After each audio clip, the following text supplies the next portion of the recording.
بدم بارد كان يمكنه أن يعتقلها، كان يمكنه أن يقعدها بإصابة في الساقين في القدمين، ولكنه أصر على قتلها وقتل كل ما هو فلسطيني. الشهيد يتفعل ومن عسكر طلع القرار، من عسكر طلع القرار، ما نزل إلا بنهار، من عسكر سمعنا الصوت. بالله إن الذي وفقنا إلى أن نكون في هذه الساعة، في هذه اللحظة، في هذا الموقف، وبهذه الحالة الإيمانية الجماهيرية التعبوية الثورية، إنما هو توفيق الله سبحانه وتعالى.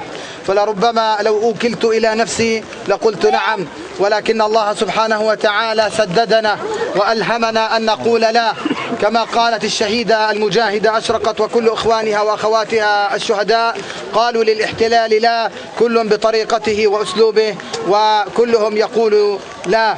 أنا اليوم أتوجه لكم بالشكر والتحايا، كل من آثرنا قبل التشييع في هذه الساعة، أو كل الذين شاركوا اليوم وحضروا معنا ولبوا نداء الشهداء. أنا لن أقول لبوا نداءنا، ليس نداءنا، بل هو نداء الشهداء.